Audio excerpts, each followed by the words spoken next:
GBNews.com/win. Entries start at £2.50. Call 0903 686 3232. Calls cost £2.50 plus your network access charge. Or post your name and number to GB19, PO Box 8690, Derby, DE1 9TT. UK only. Entrance must be 18 or over. Lines close at 4 p.m. on the 27th of February. Please check the closing time if listening or watching on demand. Good luck. Exciting news. Every Friday, my Patrick Christie's Tonight Show is going to have a twist to it. We're welcoming some special guests. You. That's right, on Fridays I'm going to be doing my show in front of a live studio audience because this show is about you and what you have to say. It's going to be the same big debates, same big topics, same big opinions. But every Friday night at 9 p.m, you are invited to come on down to Patrick Christie's Tonight to be a part of the action. Only on GB News, the People's Channel, Britain's news channel. Hi, I'm Michelle Dewberry and my show is your opportunity to cut through all the noise and dive in headfirst to some robust debates. Ideas clash. Situation, isn't it? Because the failure is... You're deliberately avoiding my point. Nothing's held back. And if you think this is the end of it, wait for more. And we do not shy away from the difficult stuff. Sometimes I want to shake people and say, if only you understood. So join me on Jubes & Kerr weeknights at 6 p.m, only on GB News, Britain's news channel. Mornings don't have to be tiresome, especially if you have the right company. Wake up to news as it happens, opinion and debate, and of course, a little bit of entertainment too. Because when the kettle's on, we're on. That's Breakfast on GB News, a show worth waking up for. Every morning from 6 a.m. Only on the People's Channel, Britain's news channel. We'll spread the news, you spread the word. From the school run to the home run, watch a new show for all of Britain. He can say whatever he wants. A straight-talking show where all voices are heard. And, you know, when are we going to stop talking about smashing the gangs and actually do it? With the stories that matter from every part of our country. There's a bit of a crash landing there for your Chancellor. Bold, fearless and standing up for you. That's me, Martin Daubney, 3 p.m. till 6 p.m, weekdays, here only on GB News. The People's Channel, Britain's news channel.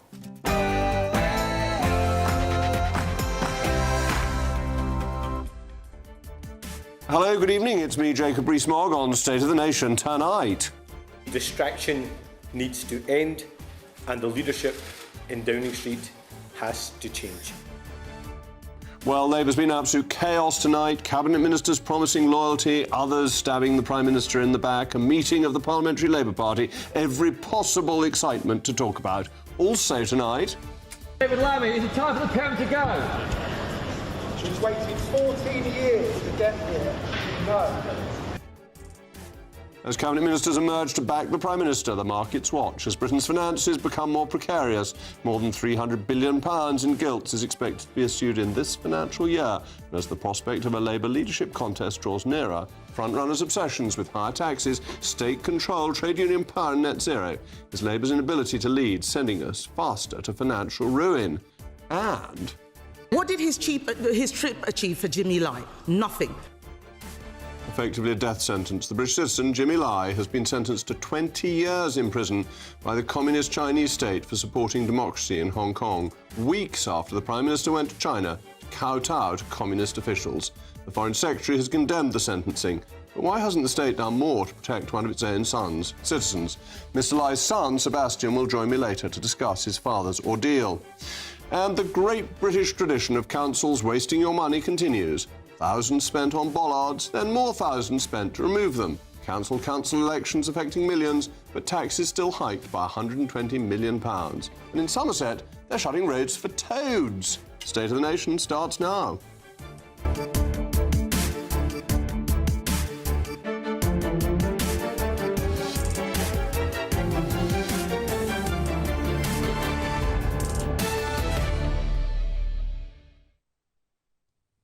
I'll also be joined by my most penetratingly percipient panel, the former Conservative MP and Minister, Sir John Redwood, and the former Labour MP, Stephen Pound. As always, let me know what you think. Email mailmog@gbnews.com. But now it's your favourite time of the day, the News Bulletin with Sam Francis.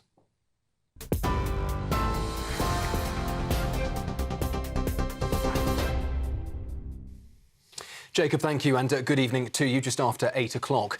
The The top story, Sir Keir Starmer has been backed publicly by Labour MPs tonight as he fights to steady his leadership after days of intense pressure. He was greeted earlier by applause as he arrived at a packed meeting of Parliamentary Labour Party in Westminster with MPs, peers and Cabinet Ministers cramming into a Commons Committee room. Speaking behind those closed doors, Sir Keir is understood to have apologised again for appointing Lord Mandelson as US Ambassador. He also acknowledged mistakes and promised a more open and inclusive approach, but made clear he's not prepared to walk away from his mandate. But that doesn't mean that pressure on the Prime Minister is not still growing after the leader of the Scottish Labour Party publicly called on him to resign today. Speaking at a news conference in Glasgow, Anna Sawar said Sir Keir should step aside and argued the situation in Downing Street has become a distraction. The situation in Downing Street is not good enough. There have been too many mistakes. They promised they were going to be different, but too much has happened. Have there been good things? Of course there have, many of them, but no one knows them and no one can hear them because they're being drowned out. That's why it cannot continue. Meanwhile, senior figures in the Labour leadership have moved to shore up support tonight after the meeting. Chancellor Rachel Reeves said it had been a very difficult period for the party, adding that lessons would be learned. And earlier, Labour's deputy leader Lucy Powell said the Prime Minister would endure the pressure and stressed his focus remains on accountability and on the victims at the centre of the Epstein case.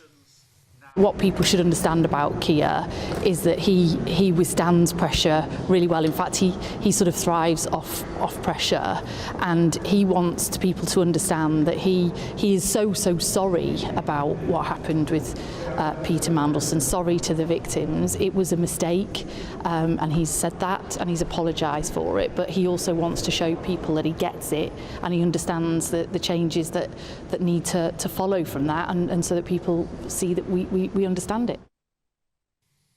In other news, Buckingham Palace says it stands ready to support Thames Valley Police as it assesses allegations against Andrew Mountbatten-Windsor. The force is reviewing claims the former Duke shared confidential documents with Jeffrey Epstein while serving as the UK's trade envoy. In a statement, the palace said King Charles has made his profound concern clear through unprecedented actions, but stressed the specific allegations are for Mr Mountbatten-Windsor to address himself. The palace added that the King and Queen's thoughts remain firmly with the victims of abuse. Andrew has consistently denied any wrongdoing. And that comes as Prince William has arrived today in Saudi Arabia for his first high-profile visit to the kingdom, landing in Riyadh amid growing scrutiny of the royal family over the Epstein files. Ahead of the trip, the Prince and Princess of Wales also said they are deeply concerned by the continuing revelations linked to Jeffrey Epstein, adding that their thoughts also remain firmly with the victims. And a nursery worker described in court as every parent's worst nightmare has been found guilty of sexually abusing children in his care at a nursery in Bristol. 30-year-old Nathan Bennett from Bath was convicted of 8 charges, including rape and sexual assault relating to 5 boys, aged just 2 and 3. The court heard concerns were raised by parents and staff last February before CCTV footage showed Bennett abusing a child. He was immediately sent home, arrested, and the nursery later closed. Bennett had already admitted 13 further offences and has now been remanded in custody. Those are the latest headlines. A full roundup from the newsroom at 9. Tune in to GB News Radio wherever you are. Online, on DAB digital radio, on TuneIn, on Radio Player, on Nation Player and on your smart speaker. Just say, play GB News.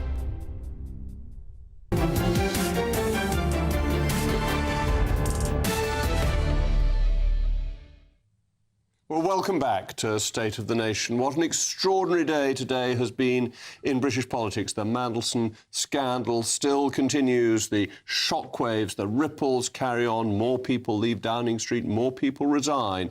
But the question still remains, why did the Prime Minister not know when actually Peter Mandelson said exactly what he was like, exactly who he is, and exactly how he can't be relied on in his own memoirs? Listen to this. One of the things for which I have attracted criticism from the media is my circle of friends. I admit that I'm more interested in what people do and think than their ideologies, and I judge them by their personal qualities rather than by how they are perceived. There is no escaping the fact that people who are successful in politics, business, journalism, fashion or the arts give off energy, have thought-provoking insights and attract dynamic company around them. I enjoy this, and I have a wide range of friends and acquaintances, mostly outside politics. I make no apology for that. I'm a restless soul. Well, perhaps this restless soul should have made an apology for that, because the energy given off by Epstein has been catastrophic for anybody who's been at the receiving end of it, and an awful lot of that energy seemed to be tied up with his cash. It's a little surprise, if that's what Mandelson was like, and the Prime Minister knew it and did nothing about it, that today one of the grand fromages, one of the big cheeses of Labour, comes out and calls for him to go, because this man is facing immediate elections. And if you've got an electorate hot on your tail, of course you don't want to be carrying the burden that Starmer has become to his party. This is what Sanwar had to say earlier today. It isn't easy, and it's not without pain, as I have a genuine friendship with Keir Starmer. But my first priority and my first loyalty is to my country, Scotland. That's why the distraction needs to end, and the leadership in Downing Street has to change. It is so obvious that we desperately need change in Scotland. Well, there's a wonderful quotation from Canning about saving us from the candid friend. I'm not sure Sanwar and Starmer's friendship is that deep, but there we go. Sanwar thinks it is. But he had to say this because he is facing the electorate in not many weeks, in early May, a really important election for the Scottish Parliament. And Starmer's been all over the place. It's much the same as when he said about Jeremy Corbyn that Jeremy Corbyn was his great friend, and then a little bit later that Jeremy Corbyn had never been a friend of his. So we can have a look at what he said about Peter Mandelson, how much he liked him, and then how much he didn't. Listen to this. The ambassador has repeatedly expressed his deep regret for his association with him. He's right to do so. I have confidence in him. Throughout the process and beyond the process. He lied, and he lied again to my team. Well, so he's got confidence in a man who lied and lied and lied. This is absolutely brilliant, but it shows a fundamental lack of judgment, doesn't it? That most of us have some sense of when people are lying. And though we can get it wrong on occasions, if somebody lies to you once, you don't believe them again. Yet everyone knows that Peter Mandelson's whole career was built on lies. What he did was debauch British politics through a means of spin that is one of the reasons nobody trusts any of our politicians anymore. He has been a canker in British political life for the best part of 4 decades. So Starmer should have known, but he had no judgment. Mind you, he never seems to have judgment, because the one thing you don't want to hear is that Keir Starmer has confidence in you, because the moment he says it, you're basically heading towards the guillotine, not in this modern age a physical guillotine, but one that gets you out of your job, because he had confidence in Mandelson. Then, of course, he had confidence in Mr. McSweeney. Listen to this. Does he have the same full confidence in Morgan McSweeney that he had in Peter Mandelson? Prime Minister. McSweeney is an essential part of my team. He helped me change the Labour Party and win an election. Of course I have confidence in him. Well, isn't that wonderful? Morgan McSweeney, did you hear those words? As an essential part of my team.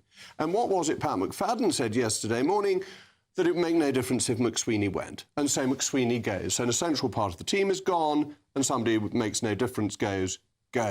This is really important, because ultimately the boss has to make the final choice. And that's where he has failed again and again, taking responsibility for the choices that he made.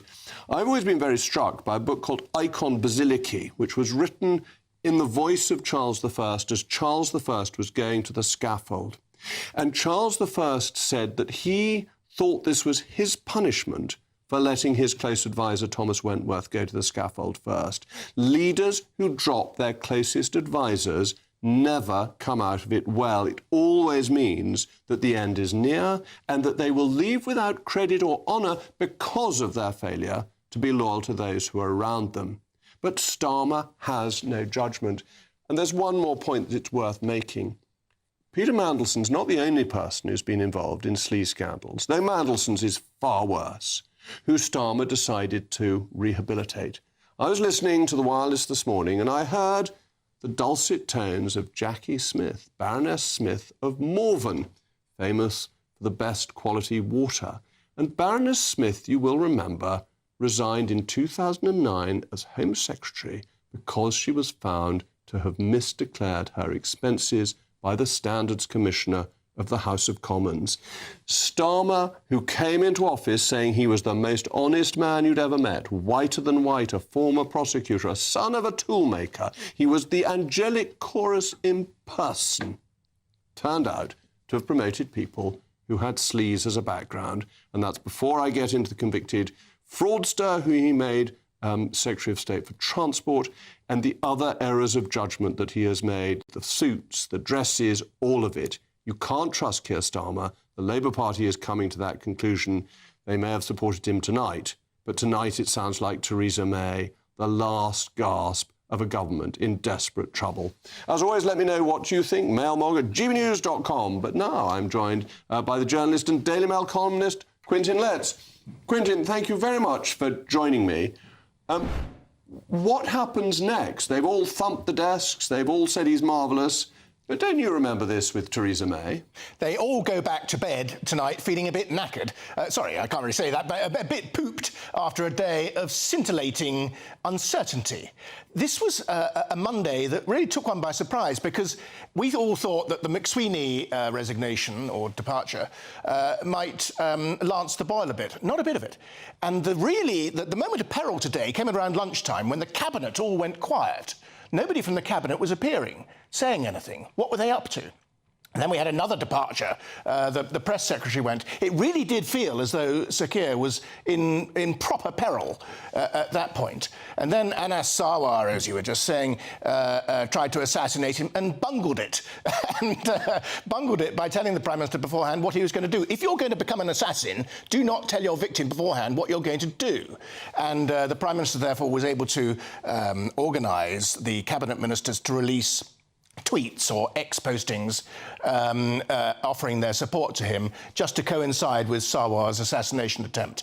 It has been one of those days where you're just not sure exactly what politicians are doing. Are they there to govern our country or are they there just to play games amongst themselves? And it really felt just like the sort of plotting that used to happen against Boris Johnson. It really is extraordinary to me that the parliamentarians have learned nothing from all those years of the Conservative Party's disarray, which you will yourself remember so well.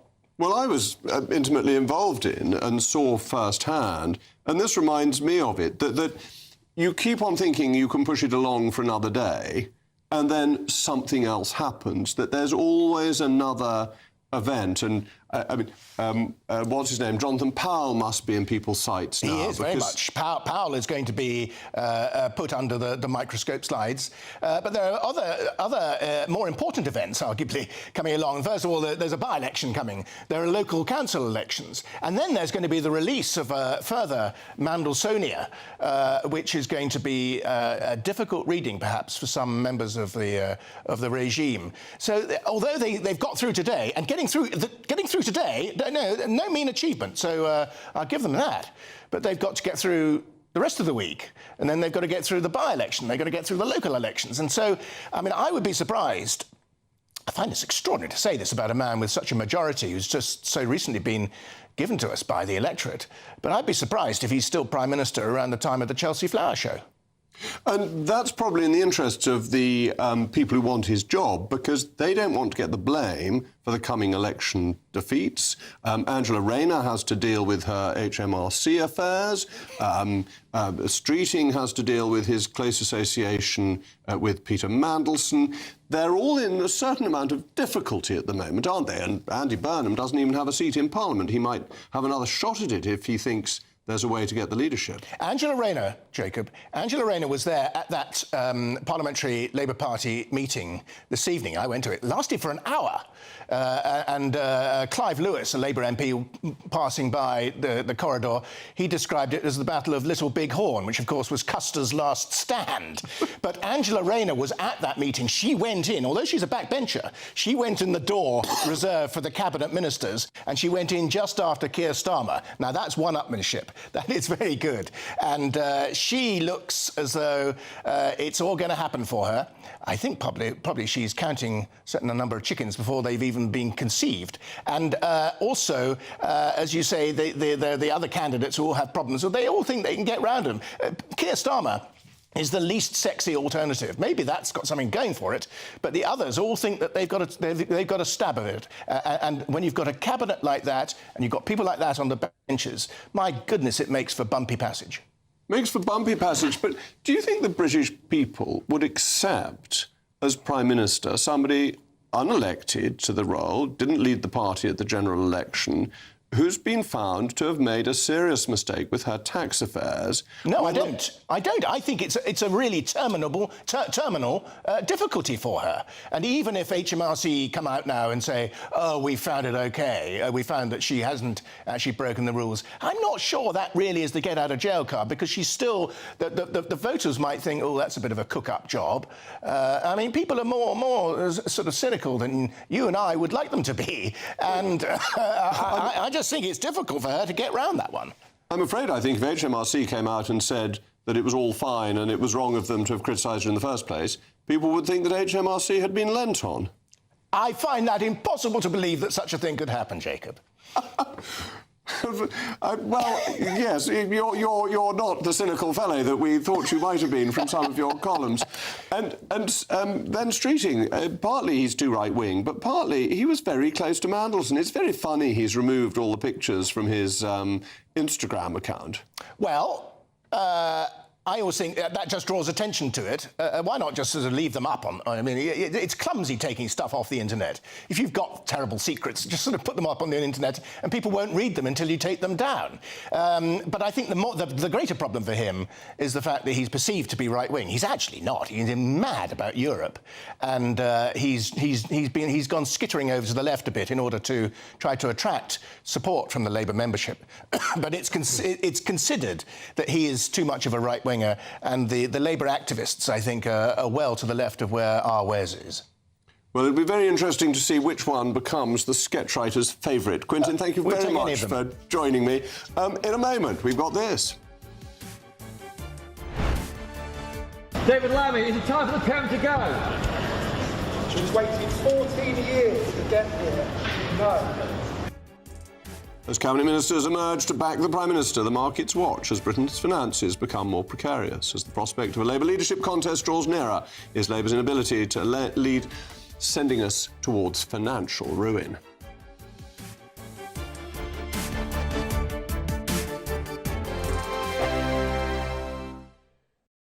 Westminster's full of talk, but out here, it's the real world. Am I allowed to talk now? No, that's it. This is where it matters, real people and real lives. That's what politics is all about. In fact, has Trump made a good start? No. Straight answers, no spin, and just a couple of pints. How many fingers have I got up? About 10. So join me for Lee Anderson's Real World every Friday at 7 p.m, only on GB News. The People's Channel, Britain's news channel. Good afternoon, Britain. Weekdays from midday. Venice is being invaded by cannibalistic jellyfish with vanishing bottoms, and they're wreaking havoc across the city's fragile lagoon ecosystem. Well, it is indeed Tom's favourite time of the day. Tom Harwood, over to you. Not many people know this, but the B in GB News actually stands for biology. Marine biology, that is. So welcome to Marine Biology Corner. We're going to have a look at what is a remarkable jellyfish. Let me just set the scene with some water here. And this is known as the warty comb jelly. Some people call it the sea walnut, because this particular jellyfish has basically a pretty stationary lifestyle. It looks like it's almost not moving, but there are some remarkable things about this jellyfish. Number one, it is a hermaphrodite.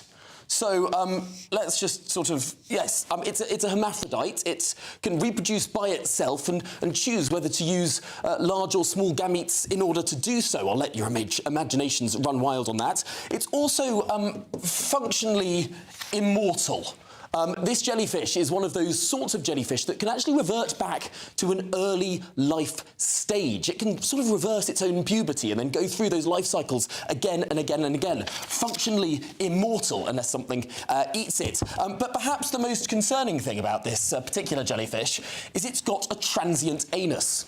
Now, what does that mean?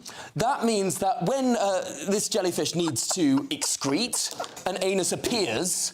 But then once the excretion is over, the anus just completely disappears again. GB News, the People's Channel.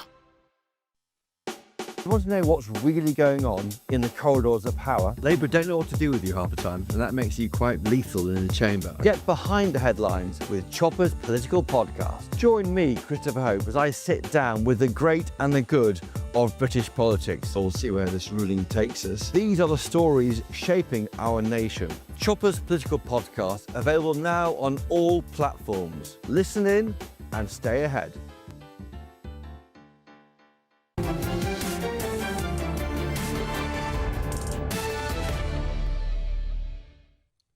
Well, I'm still Jacob Rees-Mogg, and we're still discussing whether Keir Starmer will remain leader of the Labour Party, and the mail-mogs have come in. Jake says, I'm no fan of Starmer, but if he goes, I worry what comes next. 3 years of a radical left-wing government with no mandate. Maybe our constitution is broken. I have written about this. I think we need to get to a position where a new Prime Minister requires a new election. I think it just needs to become part of our constitutional evolution. And I've been saying that for some time. It's not just convenient now Labour in trouble. Jeremy says we need a general election, not a new Labour PM. I think Jeremy is on to something. Well, as Cabinet Ministers lined up to defend a flailing Sir Keir Starmer, the markets are watching as Britain's finances grow more fragile. More than £300 billion in gilts is expected to be issued this year as a Labour leadership contest seems to be drawing near. Leading contenders are moving ever leftwards in search of support within the party by offering higher taxes, greater state control, stronger trade unions and loony net zero pledges while neglecting spending control and competitiveness. As borrowing mounts and confidence wavers, is Labour once again putting us towards a full financial crisis, as they did, for the record, in 1931, 1949, 1967, 1976 and 2008. Well, I'm joined now by my panellists, John Redwood and Stephen Pound. Stephen, I don't think you were involved in the 1931... I seem to remember as if it was yesterday. But you're pretty good at these financial crises. As Ramsey said to me, who are you? But I think you can't really blame us in the People's Party for 2008. I think that was the American housing market actually led it. So we're not totally to blame for that. But I have to say the overwhelming emotion I have about today, and I have to say I rather admire the Labour Party actually organising their responses today. I mean, there was a certain unanimity and sort of a slight cut and paste element about some of those statements that came. But what I seem to be hearing from people is, keep a hold of nurse for fear of finding something worse, which is one of the reasons why Keir Starmer will survive. Equally, who wants to be the leader of the Labour Party at the present time? And also, the one thing you cannot change is the mark of time. You cannot make time go slowly. Time, we're moving towards February the 22nd to the by-election. We're moving towards May the 6th, 7th, the council elections. That's going to happen come what may. And I think Anna Sarwar has made a horrendous mistake. He's probably the biggest recruiting sergeant for the SNP at the moment. OK, I wonder whether that's right. I wonder whether Sarwar has gone for this because he's the one facing an election. If you're Angela Rayner, you want it after the local elections because you want Starmer to take the blame. If you're Anna Sarwar, you are thinking, oh, my goodness, we're going to be wiped out. And the one thing that may give us a glimmer of hope is a new leader, and therefore he's the one who's actually being sensible and pragmatic about it. Anyone who knows that a scintilla of information about British politics will realise that never, ever works. You cannot campaign for a party while at the same time denigrating the leader of that party. I mean, could you imagine what the SNP and Reform are going to say on the stump? They're in a particularly if Starmer stays. No. But, John, I want to bring you back to the financial side of this, because the markets wobbled today. Why do the markets like Keir Starmer? It's something I don't quite understand.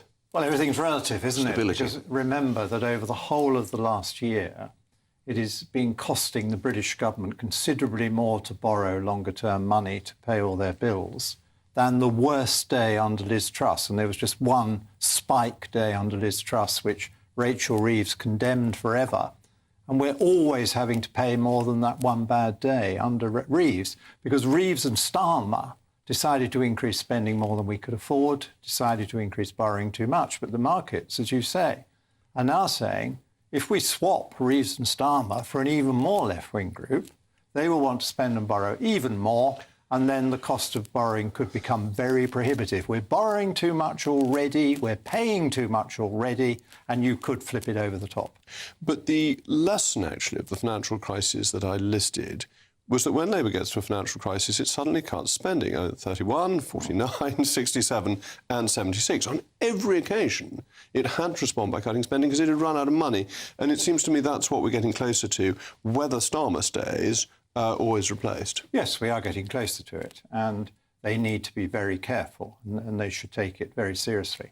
And what's so awful, Jacob, is that so much of the money is being wasted, and it's being spent on things that were not in their manifesto, and the things the public don't want. I mean, the easiest one is the 35 billion over many years to the Chagos Islands. It's a disgrace that he's still ploughing on with that. And why did this man, in the middle of a crisis on his leadership, use a phone call to the President of the United States of America to try and shore up the President's support for a deal which is absolutely dreadful for Britain, but is a bit more tolerable for America because they don't have to pay the money? They don't have to pay for it. Stephen, we are looking at a financial crisis, aren't we? Because Labour is spending too much money. And this must create further pressure within the Labour Party and leadership and so on. And stories that the Chancellor won't present the spring statement. Quite extraordinary suggestion. Well, I think she will, in March, there will be a spring statement. There can't not be. But look, what the markets hate more than anything else is instability. And what they actually want is stability. Whether it's stability for good or the bad, they still want stability. And I think the reason why the pound lost so much against the euro today, which was a bit of a shock, and also against the dollar, but to a slightly lesser degree, is because of that threat of instability. And I think that's the key. The idea that there is a balancing act between borrowing as much as we can and still keeping the confidence of the bond markets is a very, very difficult path to take. I have to say, as you know, tomorrow Sir John returns to Parliament, and I'm rather looking forward to hearing his speeches from those benches, because it's a voice that needs to be heard. And I think, wasn't sure that you were the high priest of austerity, but you were the high priest of hard money. Value for money. Sound money. Yeah. I can find ways to do things so much better for less cost, and to cut out obvious nonsenses, like the Chagos Islands, like some of the over-the-top benefits that have been granted. The question is, do we have a bigger audience tonight than you will have tomorrow night? Well, Stephen, let's get back to the leadership question, because one of the things that is interesting is the Cabinet Ministers all put out statements. They have to, or they have to support the Prime Minister or resign. That's they could have been responsibility. When the phone call came in. They could have been, but they had to do it within a reasonable amount of time. But the people going out to defend the Prime Minister are relatively junior. So this morning it was Jackie Smith, who is only a Minister of State, not a Cabinet Minister. We had a junior Cabinet Minister speaking to Christopher Hope earlier. That doesn't indicate full-throttled support, does it? Well, I think you had Steve Reid, David Lammy, Bridget Phillipson, all top-rank people in the top of the cabinet table coming out today. So I don't think we can actually predicate the degree of support on the seniority of the people signing. I think what's more interesting is that the Parliamentary Labour Party, which was supposed to be a sort of a hanging session, I think there were 44 questions, and only 4 of them were actually attacking him. I mean, we've got to finish, but John and I attended lots of those with Theresa May, and it didn't mean a thing, did it? Well, this was one of the few occasions when the Labour whips actually knew how to organise something, and I'm told that most of those statements from the Cabinet had to be teased out of them by special advisers. But that's where they were all at 12 o'clock in their offices. That doesn't augur well. There we go. Well, thank you very much, my panel. Coming up in just a moment. His trip achieved for Jimmy Lai nothing. With effectively a death sentence, the British citizen Jimmy Lai has been sentenced to 20 years in prison by the Chinese state for supporting democracy in Hong Kong, weeks after the Prime Minister went to China to kowtow to the Chinese Communist Party officials. Mr. Lai's son Sebastian joins me next to discuss his father's ordeal.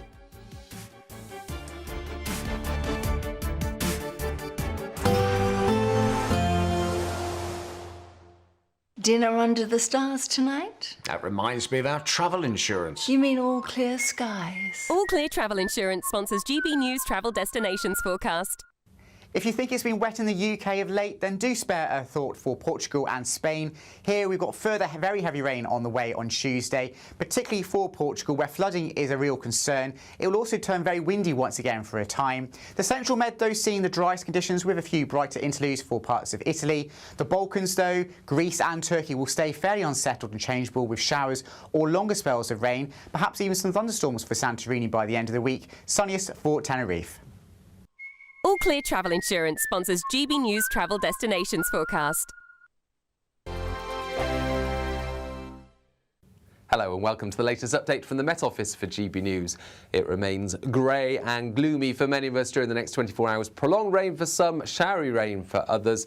Very little respite from this persistently damp weather pattern that we found ourselves in since the start of the year. Low pressure sitting once again to the southwest, sending wet and windy weather through. The initial band of rain that we've seen in the southwest earlier in the day, well, that fizzles away to showery rain across central parts overnight. Drier towards eastern England, northwest Scotland, in between further spells of rain. Extensive low clouds, mist and fog in places as we begin on Tuesday, but actually frost-free. A relatively mild start to the day, if rather gloomy. Now, at first, there will be some dry weather, even some brightness towards central southern England and the southwest. But that's only ahead of the next weather front that's moving in by this stage across western parts of Cornwall. Showery rain ahead of that across much of England and Wales. More persistent damp weather eastern parts of Northern Ireland into central and southern Scotland. And this wet weather across eastern Scotland, well, it's going to be remaining in place throughout Tuesday, Wednesday, and indeed the first part of Thursday. So rain warning in force for eastern Scotland. That rain adding to what has already been a very wet few weeks across the east of Scotland. Snow on the highest peaks, but rain at most other levels and elsewhere across the UK. Further cloud and spells of rain. One band of rain swiftly moves through, followed by some lively showers into the southwest.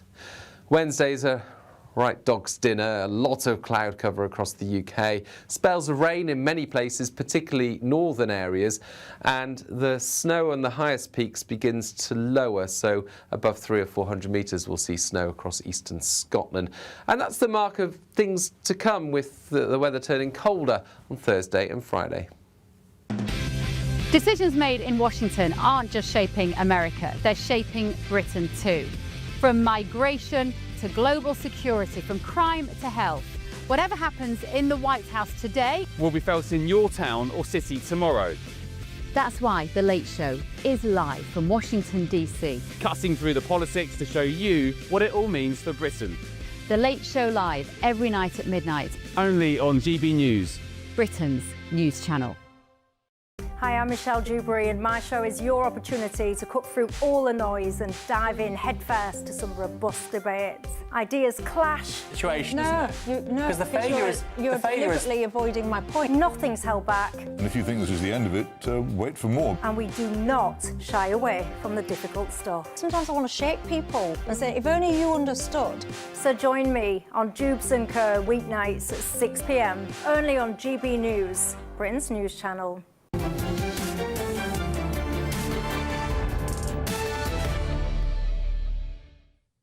Effectively a death sentence is the verdict following the sentencing of Jimmy Lai.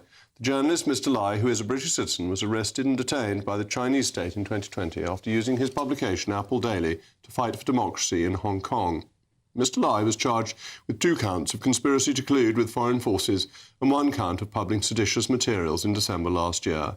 And today he was sentenced to 20 years in prison. But with failing health and poor prison conditions, many are concerned that Mr. Lai's life is at risk.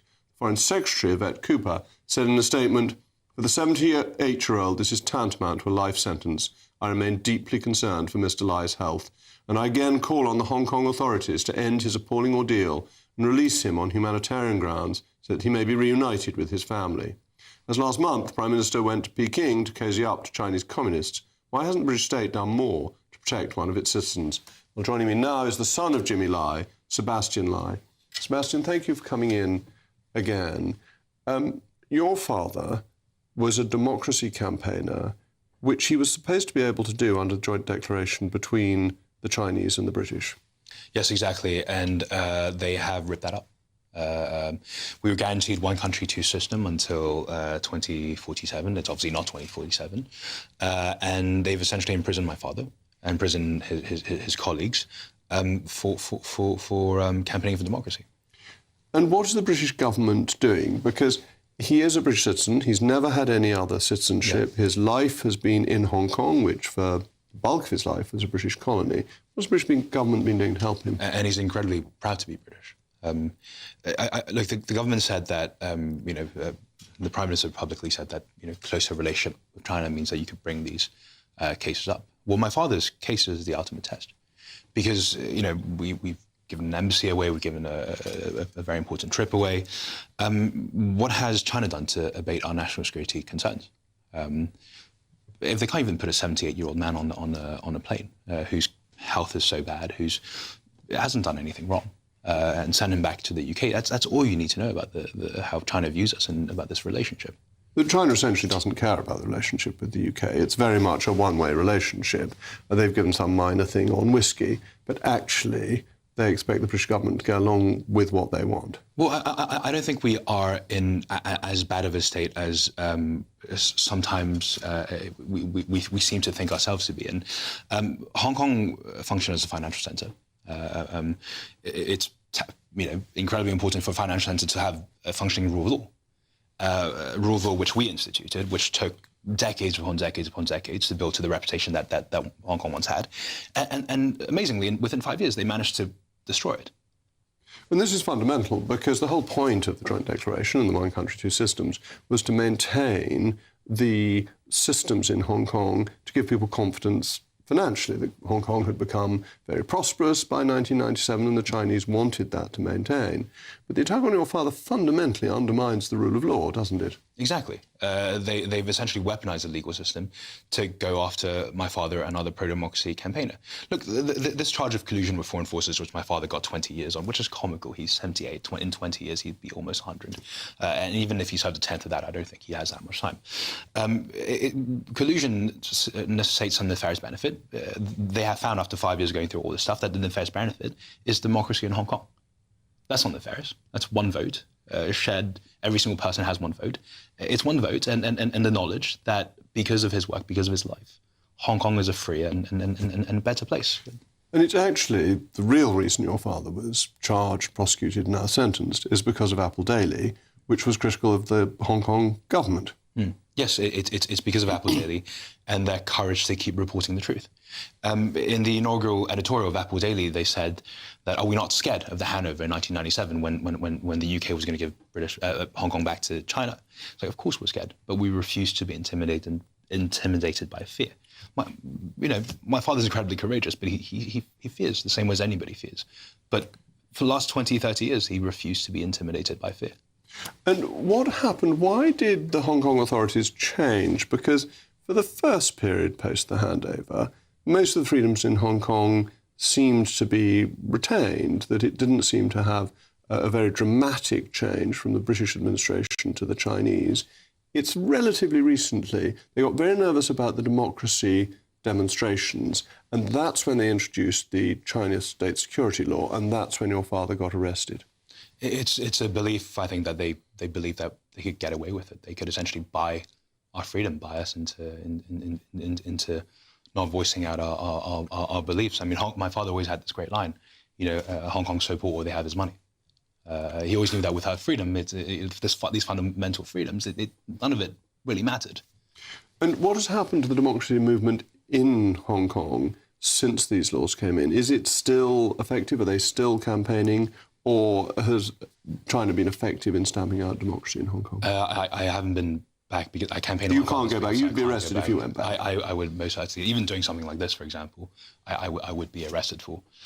So I can't tell me, how would this break their law? Well, this is me criticising the Hong Kong government. It could be seen as being something that is seditious. So just criticising the Hong Kong government could be seen as seditious? Yes. If you were in Hong Kong doing it and we were Hong Kong news rather than GB News, would that still be seen as seditious? That would still be seen as seditious. Look, it's wide-ranging. It's international. Where no matter where you do it, it's still something that you could be arrested for. And you know, you're a politician. I could be seen as colluding with foreign forces.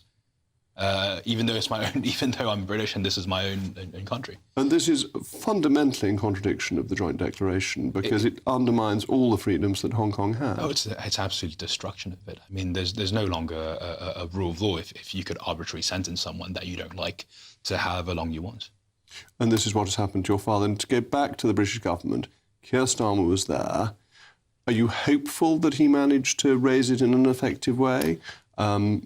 What do you think the chances are that something will happen? I can only be hopeful. At this point, everybody around the world sees the cruelty of it. A lot of people are inspired by my father's story. They see this man who's given everything he has for his beliefs.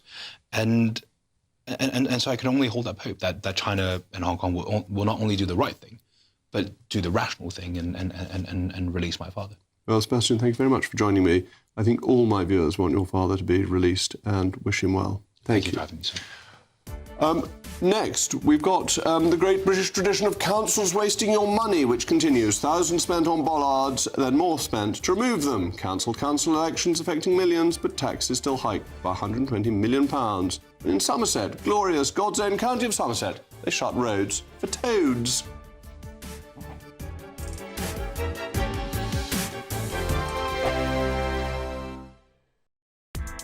Join me, Nana Akweer, for an informative, interactive news programme with a difference. It's fun. No, he didn't say that, Dave. I'm so surprised. I think there's an element of truth to that. Join me from 3 p.m. every weekend, only on GB News, Britain's news channel. Mornings don't have to be tiresome, especially if you have the right company. Wake up to news as it happens, opinion and debate, and of course, a little bit of entertainment too. Because when the kettle's on, we're on. That's Breakfast on GB News, a show worth waking up for. Every morning from 6 a.m. Only on the People's Channel, Britain's news channel. We'll spread the news, you spread the word. From the school run to the home run, watch a new show for all of Britain. He can say whatever he wants. A straight-talking show where all voices are heard. And, you know, when are we going to stop talking about smashing the gangs and actually do it? With the stories that matter from every part of our country. There's a bit of a crash landing there for your Chancellor. Bold, fearless and standing up for you. That's me, Martin Daubney, 3 p.m. till 6 p.m, weekdays, here only on GB News. The People's Channel, Britain's news channel. Westminster's full of talk, but out here, it's the real world. Am I allowed to talk now? No, that's it.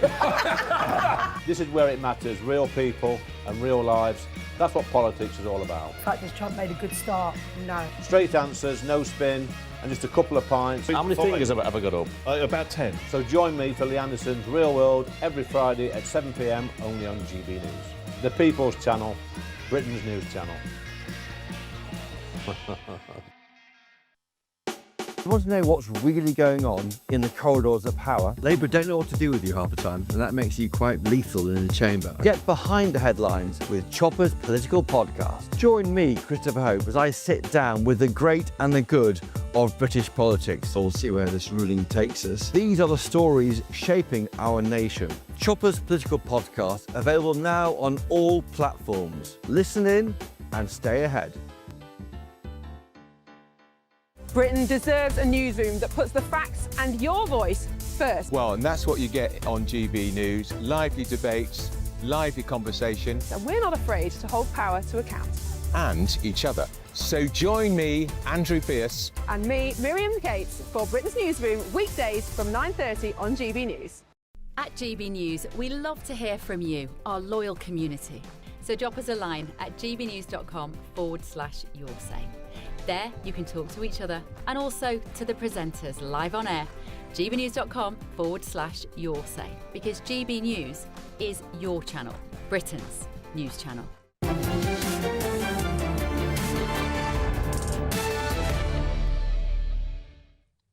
Well, we've we've been talking about Jimmy Lai, and we've had one very important mail log come in from Ursula, who says, is there any leverage we can use to free Jimmy Lai? Tariffs, no embassy, any ideas, Jacob?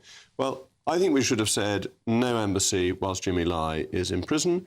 I would also do what they do, give them a taste of their own medicine, sanction the judges, two of whom apparently British trained, who sentenced Jimmy Lai, say to them they can't have British bank accounts, they can't come to the UK, deny them visas, harass them whenever they try and travel, and be really quite tough so that people who abuse the law and abandon the rule of law against British citizens learn that it's not in their interests. Anyway, the British tradition of councils wasting your money continues. In Taunton, run by the Lib Dems, £36,000 was spent installing bollards, and if the council spent another £40,000 ripping them out because they were too short. Meanwhile, some councils are cancelling elections for 4.5 million voters, but continuing to raise taxes by an estimated £120 million, leading some residents to refuse to pay council tax in protest. And in God's Own county of Somerset, actually this was in my old constituency, a road is closed every year to allow volunteers to escort toads across the road. I drive more like Mr. Toad than being a toad crossing the road, but never mind. As the great Baroness Thatcher said, there is no such thing as public money, there is only taxpayers' money. Well, my panel is still with me, John Redwood and Stephen Pound. John, I'm really interested that people where there aren't going to be votes are saying no taxation without representation, we're not paying an increase in the council tax. Without ever encouraging people to break the law, it's not surprising that people are saying that, is it?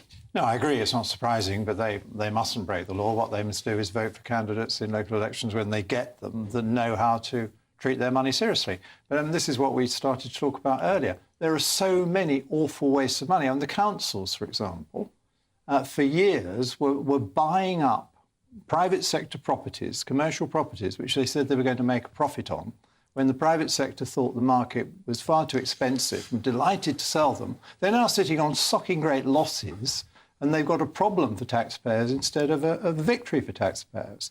And they just don't seem to be accountable for this. We need to expose it more and get people to pin council candidates down who were responsible for that kind of thing. Yeah, absolutely right. The councils becoming property speculators, there was a fund they could borrow cheaply from, meant for the public sector boards, absolutely, works board, and they used it to become property speculators. There are people, people like the Surrey County Council, people who are actually building these sort of ridiculous, ridiculous ideas of these sort of great projects. And but the reality is that 73% of local government expenditure is now non-negotiable. It's special education needs. But we hear that the whole time. But £40,000 spent, replacing £36,000 to spend, is just rank incompetence. It's also stupid because they changed the bollards because people might fall over them. How stupid do they think people in Taunton are? I'm sorry, in the broad scheme of things, that's almost infinitesimal. No, I couldn't disagree with you more. If councils are careless about the tens of thousands of pounds, they're careless about the hundreds and then the millions. Look after the pennies. That's right. It shows just the wrong attitude to public funds. Well, can I just say, you quoted the saga of Bufo, the toads being escorted over the road. I'm actually proud of that. It doesn't cost the council any money. Volunteers once a year close the road to escort the toads. You know, it makes you proud to be British, surely. Does it really? I know these roads. I mean, they're not busy. Do you know these toads as well? I know personally, yes. What is about the toad beneath the harrow?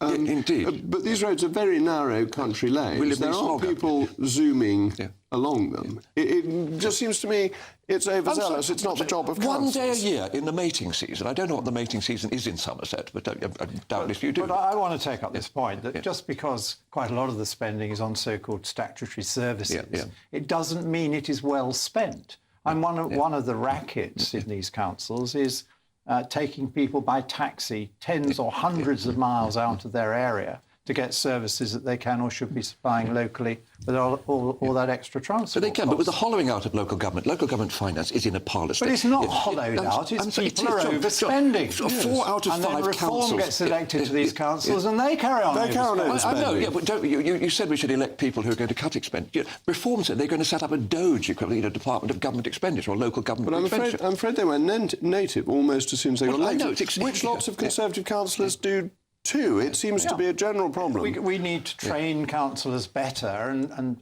above all, the public needs to send the message to councillors that they think they're wasting the money. I think a lot of people do think they're wasting some of the money, but we need more noise about it because councillors don't feel at risk that people are going to throw them out because they've wasted their money. They think they're at risk because the services aren't good enough.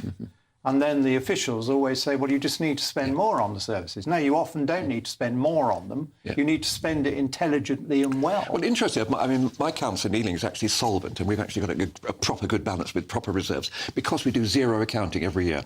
We start from base one. Every year. And I think every council, and we're not unique in that, a lot of councils do it, and they're very, very sensible. Unfortunately, you know, the old thing about trouble with political jokes is they get elected, and there are people who actually will come and make ludicrous, specious promises to people, and you know, building stately pleasure domes all over the shop. You know, and, I'm not sure there are too many stately pleasure domes in Ealing. Anyway, well, the sacred river runs. Of course, indeed. We've had both Kipling and now Coleridge, who, of course, wrote his poem in Somerset. Well, in my area, we had to pay a whole load of money to paint leaves on a roundabout. What? It gets better and better. Anyway, we've got a right of reply from the Chairman of Operations and Assets Committee. Councillor Nick O'Donnell said the decision allow the council to move forward to strengthen defences and deterrence against illegal occupation and to invest. Invest does not mean spend. People really need to be educated in the proper use of language. £30,000 to resurface paths that are in need of attention. That really doesn't cover the point at all. He can have another right of reply tomorrow. Anyway, that's all from me. Next, it's the one and only Patrick Christys. Patrick, have you been putting... Again?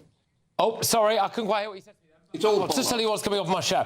So, look, loads on. Obviously, an absolute day of chaos, complete circus in Downing Street. We're going to be talking about that. Made somehow worse by Wes Streeting actually managing to publish his messages with Peter Mandelson earlier on. Toe-curlingly embarrassing. Also, there are calls to cancel me and smear GB News by more hardline elements of the Muslim community. Why? For daring to publish the testimony of victims and survivors from the rape gang inquiry. Well, I won't be intimidated like that.